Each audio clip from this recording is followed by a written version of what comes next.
నమస్తే, welcome to Suman TV. మా ఊరు మా ఎమ్మెల్యే, నేను మీ వెంకట గన్నవరపు. ప్రస్తుతం మనం తూర్పుగోదావరి జిల్లా రాజమండ్రి అర్బన్ నియోజకవర్గంలో ఉన్నాం. తూర్పుగోదావరి జిల్లా రాజమండ్రి అర్బన్ నియోజకవర్గానికి కాంగ్రెస్ పార్టీ అభ్యర్థిగా బోడా వెంకట గారు ఉన్నారు. ఈసారి ఎన్నికల్లో ఆయన ఎమ్మెల్యే అభ్యర్థిగా బరిలో దిగుతున్నారు. ప్రస్తుతం విభజన తర్వాత కాంగ్రెస్ పార్టీ గడ్డు పరిస్థితి ఎదుర్కొంటున్న సందర్భంలో రెండో టర్మ్ 2014 మినహాయిస్తే 2019 మరికొన్ని రోజుల్లో రాబోతున్న ఎన్నికల్లో కాంగ్రెస్ పార్టీకి ముఖ్యంగా రాజమండ్రి అర్బన్ నియోజకవర్గంలో రాజకీయంగా ఎలాంటి పరిస్థితులు ఉంటాయి, ముఖ్యంగా వ్యక్తిగతంగా బోడా వెంకట గారికి ఎలా ఉంటాయి, ఆయన మాటల్లో ఉందాం. నమస్తే అండి బోడా వెంకట గారు. నమస్తే అండి. కాంగ్రెస్ పార్టీలో టికెట్ లభించింది, ఎట్లా అనిపిస్తుంది? కాంగ్రెస్ పార్టీకి పరిస్థితి ఎలా ఉంది? మీ వ్యక్తిగతంగా మీకు ఇక్కడ ఇమేజ్ ఎలా ఉంది? ముందుగా 2014 విభజన ముందు ఆంధ్రప్రదేశ్ అనేది కాంగ్రెస్ పార్టీకి కంచుకోట. యావత్ భారతదేశంలో ఆంధ్రప్రదేశ్ సుమారు 2009లో 33 మంది ఎంపీలని ఆంధ్రప్రదేశ్ కాంగ్రెస్ పార్టీకి ఇవ్వడం జరిగింది. అలాంటి కాంగ్రెస్ పార్టీ రాష్ట్ర విభజనతో ఆనాడున్న పార్టీలన్నీ కూడా ఆ నిందనే కాంగ్రెస్ పార్టీ వేపేయడం, ప్రజలు కొంత సెంటిమెంట్కి గురి కావడం, రాష్ట్ర విభజన జరిగిన తీరుని కానీ లేదా రాష్ట్ర విభజన వల్ల జరిగిన అన్యాయాన్ని కానీ ప్రజలు కొంతగా కాంగ్రెస్ పార్టీని దూరం చేసుకున్న మాట వాస్తవం. అయితే 2014 నుంచి 19 వరకు 5 సంవత్సరాల్లో కాంగ్రెస్ పార్టీ పరిపాలన చూసిన ప్రజలు ఈ 5 ఏళ్ల పరిపాలనలో అటు బీజేపీ భారతీయ జనతా పార్టీ చేస్తున్న కార్యక్రమాలను కానీ ప్రజా వ్యతిరేక కార్యక్రమాలు కానీ ఏ రూపాన కూడా ప్రజల సంక్షేమం గురించి కానీ ఇవాళ బీజేపీ ఈ ప్రజా సంక్షేమం చేశామని చెప్పే పరిస్థితి లేదు. ఆనాడు కాంగ్రెస్ పార్టీ పనికి ఉపాధి హామీ కల్పించడం కానీ ఏ కార్యక్రమం చేసినా కూడా దళితులు, మైనార్టీ, పేదవారిని దృష్టిలో పెట్టుకుని కాంగ్రెస్ పార్టీ పనితీరు ఉండేది. ఇవాళ ఆ పరిస్థితి లేదు. కాబట్టి ప్రజలందరూ కూడా మార్పు వచ్చింది. ప్రత్యేక హోదా అంశాన్ని కాంగ్రెస్ పార్టీ ఇచ్చింది. ఆ ప్రత్యేక హోదా అంశాన్ని నెరవేర్చే బాధ్యత కేంద్రంలో ఏ ప్రభుత్వం ఉంటే ఆ ప్రభుత్వం చేయాల్సిన అవసరం ఉన్నప్పటికీ కూడా ఆంధ్రప్రదేశ్ అనే భావాన్ని, చులకన భావాన్ని, తెలుగువారంటే చులకన భావాన్ని ప్రదర్శించిన నరేంద్ర మోడీ దాన్ని పక్కన పెట్టడం, అదే సందర్భంలో ప్రత్యేక హోదా అంశానికి ఏ చట్టం అవసరం లేదు, దాన్ని ఏ బిల్లులోనూ పెట్టక్కర్లేదు. ఒక ప్రధానమంత్రి భారతదేశ పార్లమెంట్లో ఒక రాష్ట్రానికి 5 సంవత్సరాలు ప్రత్యేక హోదా ఇవ్వాల్సిన హామీకి అంతకన్నా ఇంకా దానికి ఏ బిల్లు, ఏ చట్టం అవసరం లేదని నమ్మిన మా నాయకుడు రాహుల్ గాంధీ ఇక్కడ కాదు, ఆంధ్రప్రదేశ్లో కాదు, దేశవ్యాప్తంగా ఏ రాష్ట్రాల్లో ప్రచారానికి వెళ్ళినా, ఏ రాష్ట్రంలో సభలకు వెళ్ళినా కూడా ఆంధ్రప్రదేశ్ ప్రత్యేక హోదా కాంగ్రెస్ పార్టీ 2019లో అధికారంలోకి రావడం ఖాయం. అదేవిధంగా అధికారంలోకి రాగానే మొదటి సంతకం ఆంధ్రప్రదేశ్ ప్రత్యేక హోదా మీద పెట్టడం ఖాయం అని చెప్పి తెలియజేయడంతో ప్రజల్లో మార్పు వచ్చింది. ప్రజలు ముందు పనిచేసిన తీరుని చూశారు. 2004 నుంచి 2014 వరకు కాంగ్రెస్ పార్టీ చేసిన సంక్షేమ పథకాలు కానీ, ఆరోగ్యశ్రీ కానీ, 108 కానీ, అలాగే ఫీజు రీఎంబర్స్మెంట్ కానీ, ఇవన్నీ కాంగ్రెస్ పార్టీ హయాంలోనే జరిగినాయి. ఇవన్నీ ప్రజలు గమనించి వాళ్ళ రాజీవ్ గృహకల్ప కానీ, రాజీవ్ గృహకల్ప రూపంలో ఆ రోజు ప్రతి పేదవారికి ఇల్లు ఇవ్వడం జరిగింది. ఇవాళ డబుల్ బెడ్రూమ్ పేరుతో ఆ పార్టీకి చెంచాగిరి చేసే నాయకులకి, ఆ పార్టీలో పనిచేసే నాయకులకి తప్పితే ఇంకొకరికి చేయట్లేదు. ఇవన్నీ ప్రజలు గమనిస్తున్నారు. 60 ఏళ్ళు దాటిన వృద్ధులు తమ్ ఇంప్రెషన్ వేయకపోతే వాళ్ళకి పెన్షన్ లేదు. అది 2000 అవునండి. ఇంతకుముందు వృద్ధులు అనే మాట వస్తే కాంగ్రెస్ పార్టీ ప్రతి వారికి పెన్షన్ ఇవ్వడం జరిగింది. ఇవన్నీ కూడా ప్రజలు గమనిస్తూ కాంగ్రెస్ పార్టీ ఉంటేనే మాలాంటి వారందరికీ కూడా, అన్ని వర్గాలకి కూడా లాభం చేకూరుతుందని నమ్ముతున్నారు. ఆ విధంగానే ప్రజల్లో మేము వెళ్ళినప్పుడు కాంగ్రెస్ పార్టీ ఒక యువకుడిగా నేను 2005 నుంచి కూడా అదే అడగబోతున్నాను. 2005 నుంచి మీరు రాజకీయంలో ఉన్నారు. ముఖ్యంగా 14 నుంచి రాజమండ్రి అర్బన్ నియోజకవర్గాన్ని అంటిపెట్టుకుని ఉన్నారు, ఎప్పుడు ప్రజల్లో ఉంటున్నారు. 2005 నుంచి దాదాపు 14 సంవత్సరాలు సుదీర్ఘంగా కాంగ్రెస్ పార్టీని అంటిపెట్టుకుని ఉన్నారు కదా. 14లో ఘోర ఓటమికి కావచ్చు, ప్రజలు తిరస్కరించిన విధానం కావచ్చు, అది ఏ కారణం చేతైనా కానీ అప్పుడు ఏమనిపించింది మీకు? 2005 నుంచి నేను కాంగ్రెస్ పార్టీతో కొనసాగుతూ విద్యార్థి ఏదైతే ఎన్ఎస్యూ కాంగ్రెస్ పార్టీ రిలేటెడ్ ఉందో దాని జిల్లా అధ్యక్షుడిగా నా రాజకీయ ప్రారంభమైంది. అక్కడి నుంచి రాష్ట్ర ప్రధాన కార్యదర్శి, స్టేట్ కోఆర్డినేటర్, యువజన కాంగ్రెస్ జిల్లా అధ్యక్షుడు, ఇలా అనేక పదవులు చేస్తున్నప్పుడు కాంగ్రెస్ పార్టీలో నేను చూసింది ఏంటంటే ప్రజలు తిరస్కరించారనడం కన్నా అప్పుడున్న నాయకులు స్వార్థ రాజకీయాల కోసం కాంగ్రెస్ పార్టీని ఎదరపెట్టి కాంగ్రెస్ పార్టీతో ఉంటే తాము నష్టపోతామని భావించి వాళ్ళ రాజకీయ అవసరాల కోసం కాంగ్రెస్ పార్టీని బలిపశువుని చేసి కాంగ్రెస్ పార్టీని ప్రజల ముందు దోషం చేసి వెళ్ళిపోయారు తప్పితే ప్రజల్లో ఎప్పుడు కూడా కాంగ్రెస్ పార్టీ మీద ద్వేషం లేదు. ఇంతమంది వెళ్ళిపోయారు కదా నాయకులు, సీనియర్ నాయకులు వెళ్ళిపోయారు, మంత్రులుగా చేసిన వాళ్ళు మన కళ్ళ ముందే వెళ్ళిపోతున్నారు, మీ కళ్ళ ముందే చాలామంది వెళ్ళిపోయారు, ఎమ్మెల్యేలుగా చేసిన వాళ్ళు వెళ్ళిపోయారు. మరి బోడా వెంకట్ వెళ్ళలేదు ఎందుకంటే ఏం చెప్తారు? అంటే కాంగ్రెస్ పార్టీ అనేది ఒక జాతీయ పార్టీ. కాంగ్రెస్ పార్టీ అనేది ఇలాంటి సంక్షోభాలను ఎన్నో రాష్ట్రాల్లో ఎన్నోసార్లు చూసింది. ఇది ఇప్పుడు ఆంధ్రప్రదేశ్లో ప్రథమం కాదు. 1978లో లేదా 1983లో ఎన్టీ రామారావు గారు ఎప్పుడైతే తెలుగుదేశం పార్టీని పెట్టారో కాంగ్రెస్ పార్టీ అయిపోయింది, కాంగ్రెస్ పార్టీకి ఆంధ్రప్రదేశ్లో భవిష్యత్తు లేదన్నప్పుడు కూడా ఇలాంటి ఎన్నో సంక్షోభ పరిస్థితుల్లో కూడా కాంగ్రెస్ పార్టీ ప్రజల తరపున ఉంటూ ప్రజల కోసం పోరాడుతూ ప్రజలను ముందుకు తీసుకెళ్లడం జరిగింది. ఆ విధంగానే ఈ సంక్షోభం పెద్దదని నేను అనుకుంటలేదు. 2014 నుంచి కూడా ప్రతి కార్యకర్త ఇంట్లో ఉండకుండా ప్రజల సమస్యల మీద, ప్రజల అవసరాల మీద, ప్రజల కొరకు పోరాటం చేస్తూ కాంగ్రెస్ పార్టీ వాళ్ళ ప్రత్యేక హోదా అనే అంశం మిగతా పార్టీ వాళ్ళు స్మరిస్తున్నారంటే కేవలం కాంగ్రెస్ పార్టీ కార్యకర్తలు చేసిన కృషే. అది కాంగ్రెస్ పార్టీ తత్వం. 14 నుంచి మీరు ఈ నియోజకవర్గంలో అర్బన్ నియోజకవర్గం కొట్టిన పిండి మీకు ఇక్కడ టోటల్ అన్ని కార్పొరేషన్స్. సో ఇక్కడ మీకు అన్ని డివిజన్లు కొట్టిన పిండి. ఇక్కడ ఎలాంటి సమస్యలతో ప్రజలు ఉన్నారు? మీ దగ్గరికి ఇప్పుడు ప్రచారానికి వెళ్తున్నారు కదా, ముఖ్యంగా 19లో మీకు టికెట్ వచ్చిన తర్వాత మొత్తం అన్ని డివిజన్లో మీరు తిరుగుతున్నారు కాబట్టి ఎలాంటి సమస్యలు మీ ముందు పెడుతున్నారు? వాస్తవానికి 2014 నుంచి 19 మధ్యలో మాకు రాజమండ్రి ప్రాంతానికి పుష్కరాల రూపంలో కొన్ని వందల కోట్ల ఫండ్ రావడం జరుగుతుంది. మిగతా నియోజకవర్గాలకు లేని అదృష్టం మా రాజమండ్రి నియోజకవర్గంలో పుష్కరాలు ఎప్పుడైతే జరుగుతాయో కేంద్రం నుంచి కానీ రాష్ట్రం నుంచి కానీ అధిక సంఖ్యలో నిధులు రావడం మా రాజమండ్రి ప్రజానీకానికి ఏంటంటే అదొక అదృష్టంగా భావిస్తారు. ఆ టైంలో జరిగే అభివృద్ధి ఒక 5-10 సంవత్సరాలు మనం పెద్దగా ఫండ్స్ రాకపోయినా కూడా రాజమండ్రి పుష్కరాలు వచ్చే వరకు సరిపోతాయి అనే భావన ఉంటుంది. కానీ మొన్న జరిగిన పుష్కరాల్లో రాజమండ్రి ప్రజలందరూ కూడా చాలా నిరుత్సాహానికి గురయ్యారు. ఎటువంటి అభివృద్ధి జరగలేదు. మొన్న జరిగిన పుష్కరాలకు సంబంధించి ఈ రకంగా చేసామని చెప్పుకోవడానికి ఏమీ లేదు. ఏదో హడావిడిగా కార్యక్రమాలు చేయడం, ఘాట్లు వేయడం, దానికి టైల్స్ వేయడం, అవి ఒక పద్ధతిలో లేకపోవడం. రోడ్లు అయితే దుర్భరం, వేసిన 2వ రోజు 3వ రోజుకే అవి గుంతలు పడిపోవడం. ఇలాంటి పరిస్థితుల్లో రాజమండ్రి అభివృద్ధికి నోచుకొని పరిస్థితి అయిపోయింది. ఇప్పుడు ఏంటంటే రాష్ట్ర ప్రభుత్వం ఎలా ఉంటుందంటే రాజమండ్రికి మొన్నే కదా పుష్కరాల రూపంలో 100 కోట్లు ఇచ్చాం, పక్క నియోజకవర్గాన్ని కూడా అభివృద్ధి చేయాలనే భావన అనుకుంటుంది. ఎమ్మెల్యే గ్రాంట్, ఎంపీ గ్రాంట్ తప్పితే ప్రత్యేకంగా రాజమండ్రికి వచ్చి అభివృద్ధి చేసింది ఏమీ లేదు. అలాగే రాజమండ్రి అనేది పర్యాటకంగా కానీ వ్యాపారకంగా కానీ తూర్పుగోదావరి జిల్లాలో ప్రాముఖ్యం చెందింది. ఇంతమంది పెద్ద నాయకులు ఉన్నారు, సీనియర్లు ఉన్నారు, ఆల్రెడీ ఎమ్మెల్యేలుగా చేసి గతంలో 14లో పోటీ చేసి ఓడిపోయిన వాళ్ళు ఉన్నారు. వాళ్ళందరినీ కాదని తోసిరాజని బోడా వెంకట్కే టికెట్ ఇవ్వడానికి రీజన్ ఏంటి? ఇవాళ ఆంధ్రప్రదేశ్లో అనేక పార్టీలు యువకుల దగ్గరికి వెళ్ళినప్పుడు, విద్యార్థుల దగ్గరికి వెళ్ళినప్పుడు ఈ శాతం మందిని మేము ఈసారి ఎమ్మెల్యేలుగా ఎన్నుకుంటాం, ఈ శాతం మందికి ఎంపీ అవకాశం కల్పిస్తామని చెప్పి బోటకపు హామీలు ఇవ్వడం సర్వసాధారణంగా జరుగుతుంది. కానీ ఎప్పుడైతే 2014లో ఆంధ్రప్రదేశ్ రాష్ట్ర విభజన జరిగిన తర్వాత యువజన కాంగ్రెస్ ఎన్ఎస్ఏ సమావేశాల్లో మా అధ్యక్షుడు రఘువీరారెడ్డి గారు సుమారు 50% మంది ఈసారి యువతకే అవకాశం ఇస్తామని ఏదైతే మాట చెప్పారో ఆ మాటకి నిలబడి ఇవాళ ఆంధ్రప్రదేశ్ మొత్తం ఎక్కడ చూసుకున్నా సరే కొత్త నాయకత్వాన్ని, ఒక తరాన్ని మార్చి కొత్త నాయకత్వం ఇవ్వడం జరిగింది. దీనివల్ల కొత్త ఆలోచనలు వస్తున్నాయి, కొత్త రకంగా ప్రజలకు సేవ చేసే తత్వం వస్తుంది. ఇవాళ 1983 నుంచి ఇప్పుడున్న పరిస్థితులు మారాయి, సోషల్ మీడియా పెరిగింది, అలాగే ఫేస్బుక్స్ కానీ ఇలాంటి యాప్స్ అన్నీ కూడా యువత వాడతారు. యువత ప్రజల్లోకి తీసుకెళ్లే తత్వం మారిందనే భావించి నమ్మిన వ్యక్తి రఘువీరారెడ్డి గారు. ఆ విధంగానే యువతకు అవకాశం ఇవ్వాలని ఎంతో ప్రతిష్టాత్మకమైన రాజమండ్రి టికెట్ని కూడా నాకు ఇవ్వడం జరిగింది. నాగల్ని ఒంటి చేత్తో లాగుతున్నారు ఒక పక్క మీ అధ్యక్షుడు రఘువీరారెడ్డి గారు, ఇక్కడ మీరు చేస్తున్నారు. గతంలో లాంటి పరిస్థితి, పూర్వ వైభవం కాంగ్రెస్కి ఉంటుందా అని మిమ్మల్ని ప్రశ్నిస్తే ఏం చెప్తారు? ఖచ్చితంగా ఉంటుంది.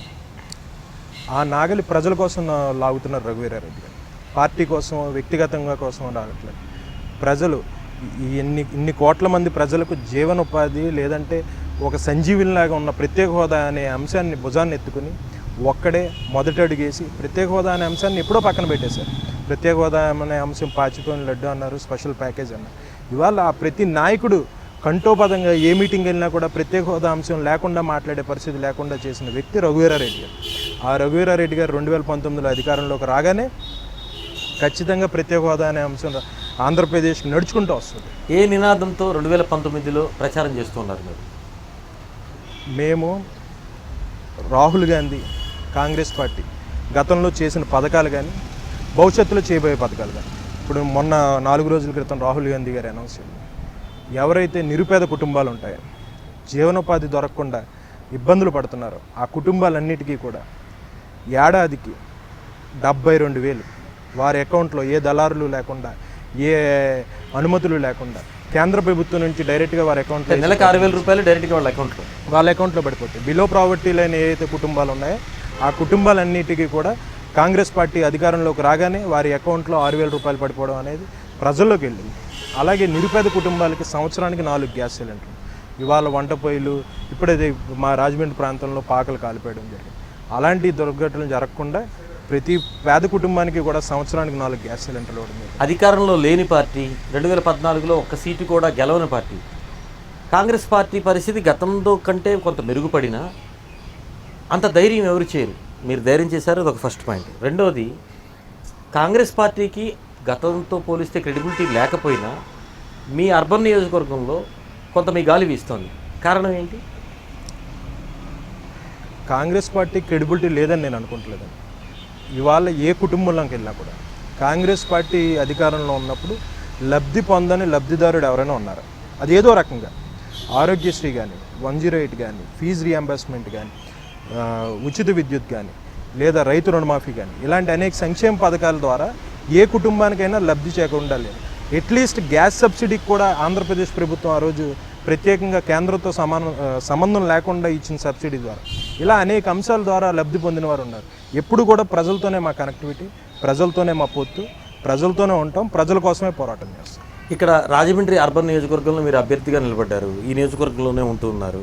ఈ నియోజకవర్గానికి సంబంధించి విద్య కావచ్చు, వైద్య విద్య కావచ్చు, మౌలిక సదుపాయాల కల్పనలో మీకు సీసీ రోడ్స్ కావచ్చు, కొన్ని రూరల్ మీకు అంత మాస్ కొంత ఉంటుంది, అక్కడ బస్తీ ఏరియాలో కావచ్చు, అక్కడ రోడ్ల విషయం కానీ, సీసీ రోడ్లు కానీ, R&B రోడ్లు కానీ, తర్వాత తాగునీరు కానీ, డ్రైనేజ్ విషయంలో కానీ ఏమైనా సమస్యలు ఉన్నాయా? మీకు ఈ నియోజకవర్గానికి సంబంధించి విజన్ ఏమైనా ఉందా?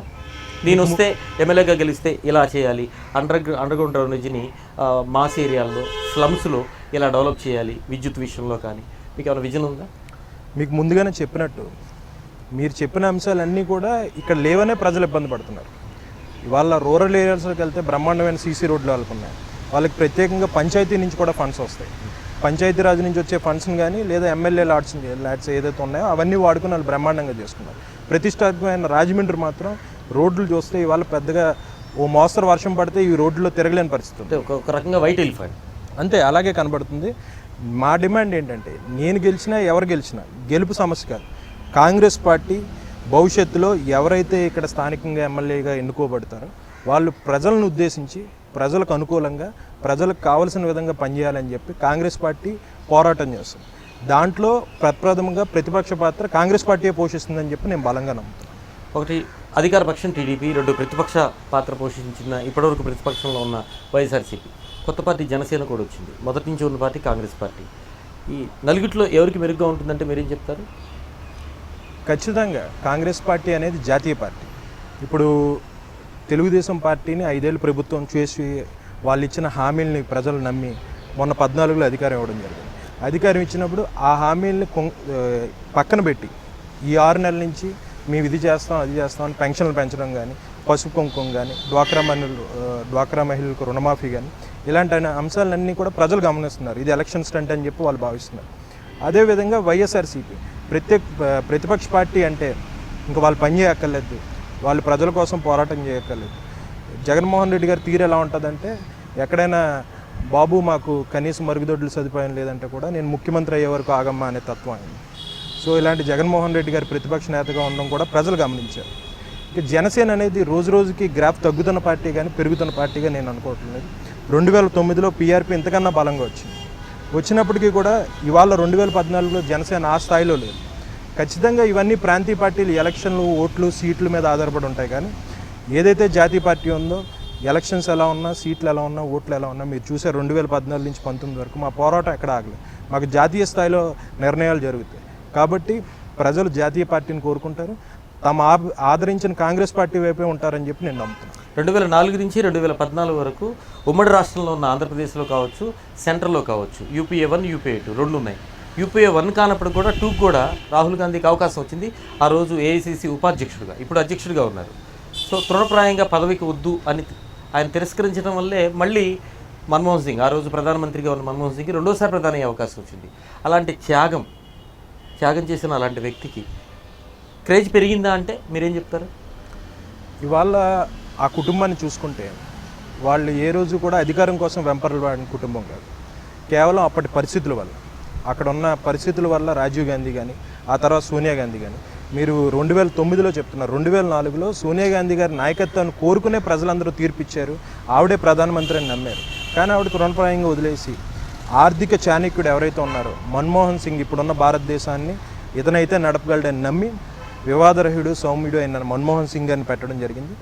ఆయన అద్భుతంగా 5 ఏళ్ళు పరిపాలన చేసిన తర్వాత కూడా మళ్ళీ అధికారంలోకి వచ్చిన తర్వాత కనీసం కేంద్ర మంత్రి అయినా తీసుకోమని స్వయంగా ప్రధానమంత్రి కోరినప్పటికీ కూడా నాకు ప్రజల సేవ చేయడానికి ఏ పదవి వద్దని చెప్పి రాహుల్ గాంధీ సున్నితంగా తిరస్కరించడం జరిగింది. అలాంటి రాహుల్ గాంధీ ఇవాళ కూడా మొన్న స్టేట్మెంట్లో కూడా చూస్తే ప్రధానమంత్రి ఎవరైనా కానివ్వండి, మాకు ప్రజల సంక్షేమమే ముఖ్యం అనే దిశగా మా నాయకుడు పనిచేస్తున్నాడు. అనేక పార్టీలు, అనేక మంది నాయకులు పుట్టొచ్చు, కానీ ప్రతి ఒక్కరికి పదవే అంతిమంగా లక్ష్యం. కానీ పదవి ఎవరికైనా ఇవ్వండి, మేము ప్రజాసేవలో ఉంటామనే అతి కొద్ది మంది నాయకుల్లో గాంధీ కుటుంబం ఒకటే అని చెప్పి ప్రజలు నమ్ముతున్నారు. 2014లో బైఫర్కేషన్ సమయంలో రాజ్యసభలో కురియన్ సాక్షిగా, ఆ రోజు వైస్ చైర్మన్గా ఉన్న కురియన్ సాక్షిగా సభలో 10 సంవత్సరాలు కావాలి, 5 సంవత్సరాలు కాదని ప్రతిపక్ష హోదాలో ఉన్న ఈరోజు అరుణ్ జైట్లీ ఎవరైతే ఉన్నారో ఆర్థిక శాఖ మంత్రి, యూనియన్ మినిస్టర్, ఆ రోజు రాజ్యసభలో ప్రతిపక్ష నాయకుడిగా ఉన్నారు. 5 కాదు 10 కావాలని అడిగారు. వెంకయ్యనాయుడు కూడా ఆ రోజు అమెండ్మెంట్ పెట్టి మరీ అడిగారు. కానీ వాళ్ళే అధికారంలో వచ్చిన తర్వాత ఇవ్వని పరిస్థితి. మరి ఈరోజు కాంగ్రెస్ పార్టీ ప్రత్యేక హోదాకి సానుకూలంగా ఉంది. వాళ్ళు కాంగ్రెస్ పాలిత రాష్ట్రాల ముఖ్యమంత్రులు కూడా మద్దతు తెలుపుతారని గతంలో ఏఐసిసి అధ్యక్షురాలుగా ఉన్నప్పుడు సోనియా గాంధీ, మరి ఏఐసిసి అధ్యక్షులుగా ఆయన ఉన్నారు, ప్రధానమంత్రి అభ్యర్థిగా ఉన్నారు. ఆయన గెలిచి ప్రధాని అయితే ప్రత్యేక హోదా వస్తుందా? అధికారం వచ్చిన తర్వాత మాట చెప్పినట్టు బీజేపీ తరహాలోనే అడుగులు వేస్తుందా? ఇవాళ 2014లో ఎలక్షన్ రిజల్ట్స్ వస్తే మా జాతీయ అధ్యక్షుడికి ఆంధ్రప్రదేశ్తో సీట్ల పరంగా ఒక నమ్మకం అయితే ఉండదు.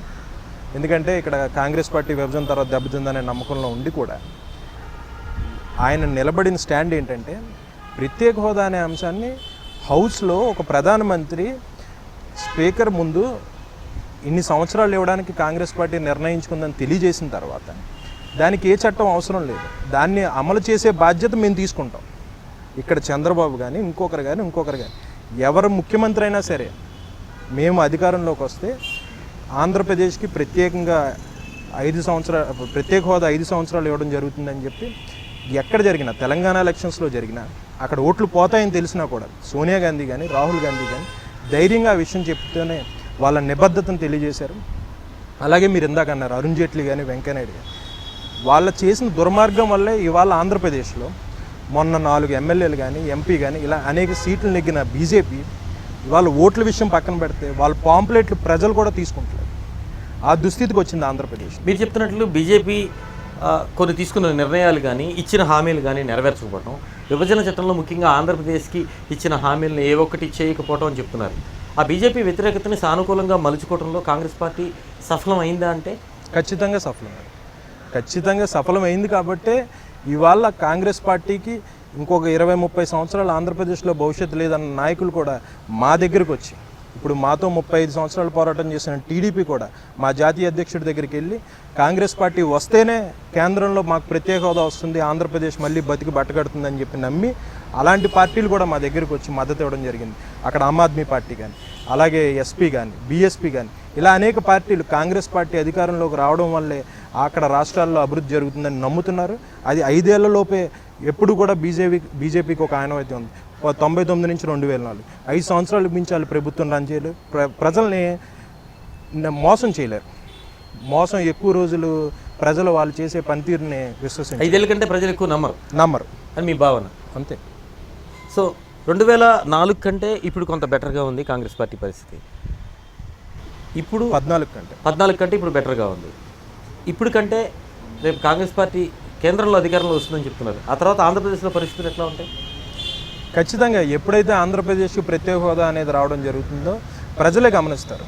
అనేక ఇండస్ట్రీస్ ద్వారా నిరుద్యోగులకి ఉపాధి కల్పించడం కానీ, అలాగే రాష్ట్ర ఆర్థిక వ్యవస్థ బలపడడం కానీ, ఇలాంటి అనేక అంశాలతో ప్రజలు ఆ రోజు కాంగ్రెస్ పార్టీ ఏదో 2004లో ఇచ్చిన హామీ నిలబడి తెలంగాణ ఇచ్చినా కూడా అదే మాటకు కట్టుబడి ఆంధ్రప్రదేశ్ను అభివృద్ధి చేసిందని ప్రజలు విశ్వసిస్తారు.